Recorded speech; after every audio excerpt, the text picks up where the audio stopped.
Au sommaire de cette édition, au Tchad, les travailleurs du secteur public entrent dans une 5e semaine de grève.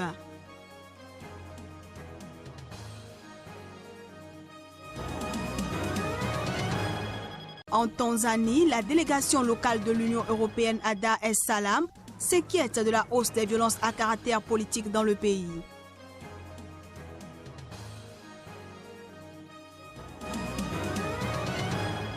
Et puis William Elong vient de créer le tout premier drone Made in Cameroun et a de grandes ambitions pour sa jeune start-up.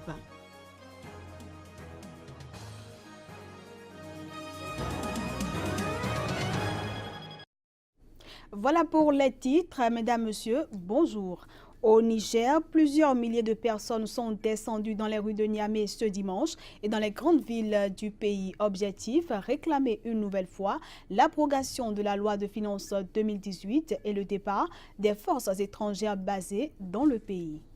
À l'appel d'une coalition d'organisations de la société civile, plusieurs milliers de personnes ont manifesté ce dimanche à Niamey et dans les grandes villes du Niger pour demander l'abrogation de la loi de finances 2018 qu'elle juge antisociale. Les manifestants exigent également le départ des forces étrangères basées dans le pays. Et pour la première fois, l'opposition politique et 3 centrales syndicales, sur la dizaine que compte le pays, avaient appelé leurs militants à prendre part à la manifestation.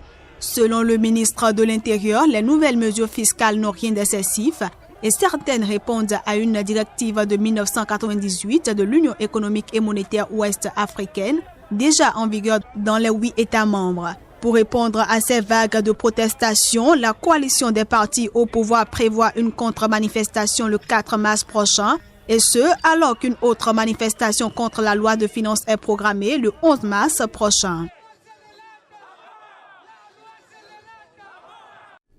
Au Tchad, les travailleurs du secteur public entrent dans une 5e semaine de grève. Cela fait un mois que les travailleurs du secteur public ont arrêté de travailler pour protester contre les coupes de salaire dans le cadre des mesures d'austérité prises par le gouvernement.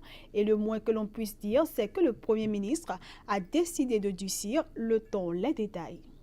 Vendredi dernier, au cours d'un point de presse, le Premier ministre a annoncé que le gouvernement va couper les salaires des grévistes en application de la réglementation en cours. Il leur a tout de même rappelé qu'il fait des efforts pour répondre à la grogne que traverse le pays depuis un mois. Païbi Padaké Albert, après avoir rappelé les efforts du gouvernement pour calmer le front social, a tenu à indiquer que dans les prochains jours, le gouvernement entend enclencher le processus de relecture de la loi relative à la réglementation du droit de grève dans les services publics au Tchad, en ligne avec les observations du Bureau international du travail, le BIT. En d'autres termes, les travailleurs qui ont observé le mot d'ordre des syndicats ne percevront que 3 mois de salaire à la fin de ce mois de février. Une perspective qui ne fait pas peur au porte-parole de la plateforme syndicale, Barka Michel, président de l'Union des syndicats du Tchad. S'il pense que la loi 32 lui permettra de faire de grandes économies sur nos salaires, allez-y, monsieur le gouvernement, qu'il n'a qu'à continuer à couper les salaires jusqu'à 10 mois.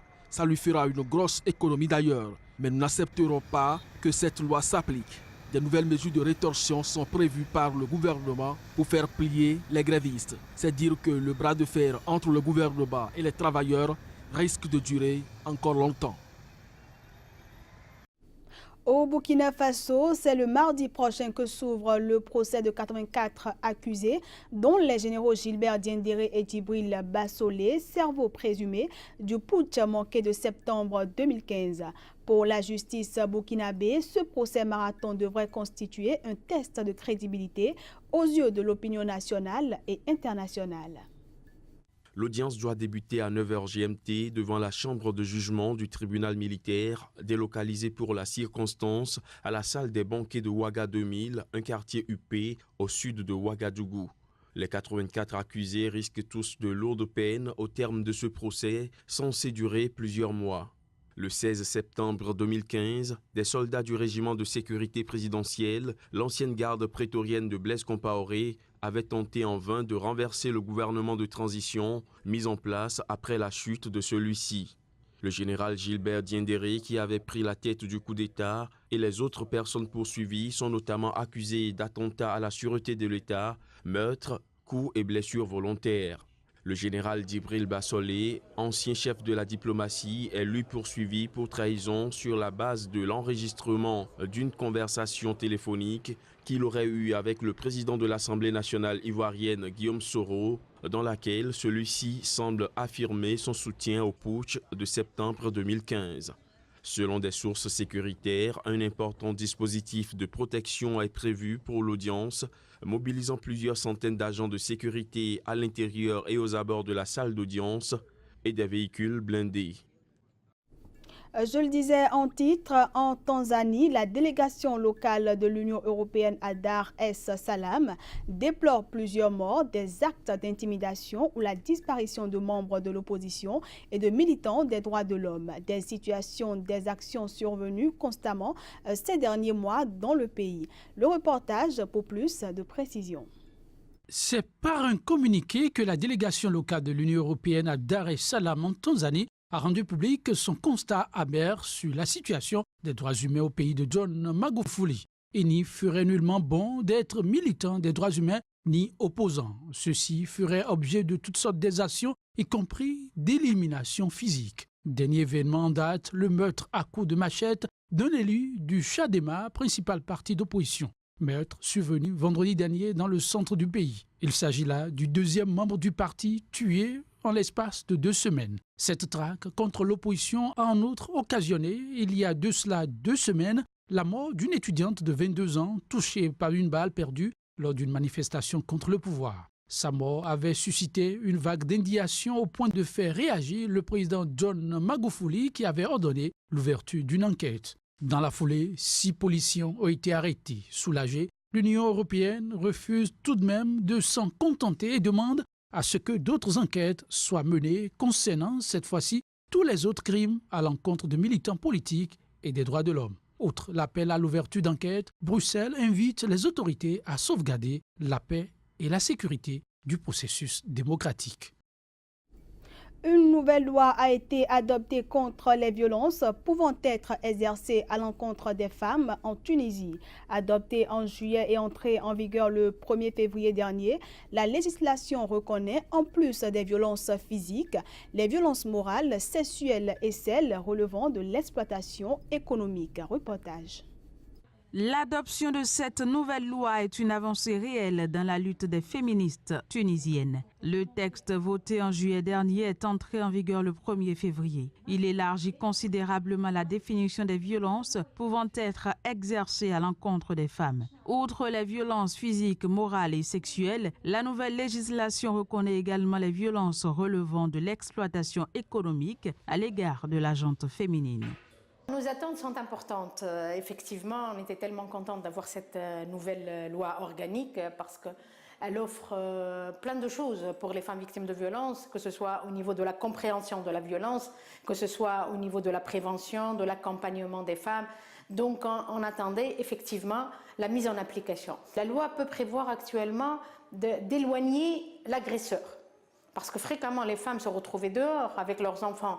À minuit, à 1h du matin, elle se retrouve dans la rue avec ses enfants par crainte d'être violentée. Maintenant, quand il y a un agresseur, c'est lui qui peut être éloigné de la maison. On a fréquemment eu des lois ou des dispositions légales qui n'ont pas été respectées dans la réalité. Et le hiatus entre la législation et la réalité a toujours existé. On l'a bien connu après le code du statut personnel, on l'a bien connu après la Constitution. Donc on est toujours préoccupé par le fait que la loi soit réellement appliquée.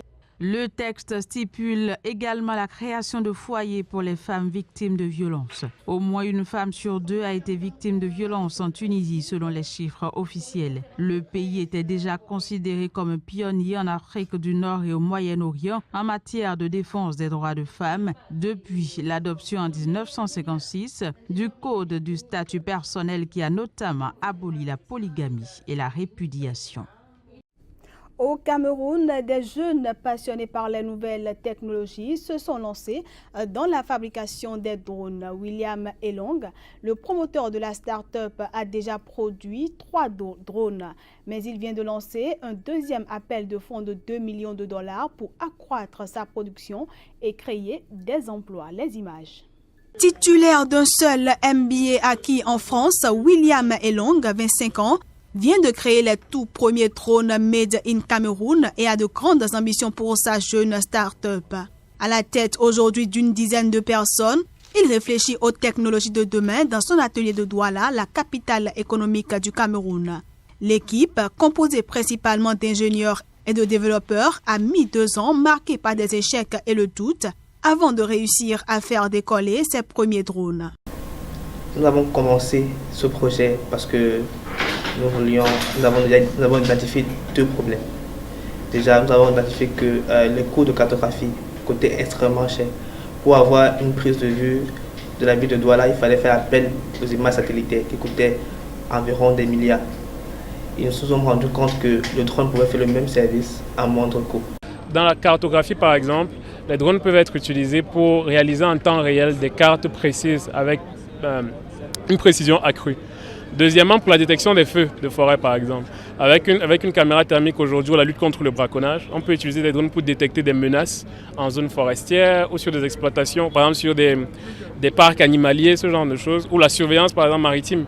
Parce que vous savez, l'un des principaux enjeux de sécurité en Afrique aujourd'hui, c'est la piraterie maritime. Des jeunes start-up, nous en avons inscrit 2000.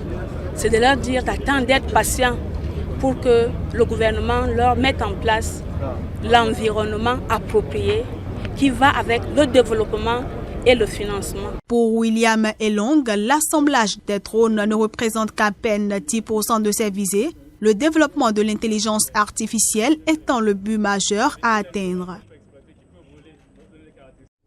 Et puis au Bénin, la 9e édition de la fête de retrouvailles des filles et fils de la vallée de l'Ouémé baptisée Ouémé-Houé s'est achevée ce dimanche. C'était en présence des autorités politico-administratives, des notables et têtes couronnées, des fils et filles de la vallée de l'Ouémé, de la diaspora et de milliers de gens venus de partout dans le pays. Le festival Ouémé-Houé célèbre chaque année les retrouvailles des ressortissants de la vallée de l'Ouémé. Il donne l'occasion aux populations de l'ère socio-culturelle ouémé de mettre en valeur leurs origines à travers ses arts et cultures et de contribuer de manière solidaire au développement de la région. Et cette année, c'est dans la commune d'Adjoun que s'est tenue la 9e édition. Grâce à la détermination des filles et fils de la vallée de l'Ouémé, toutes générations confondues, Ouémé-Houé, au-delà des réjouissances, s'est progressivement mué en un creuset de développement.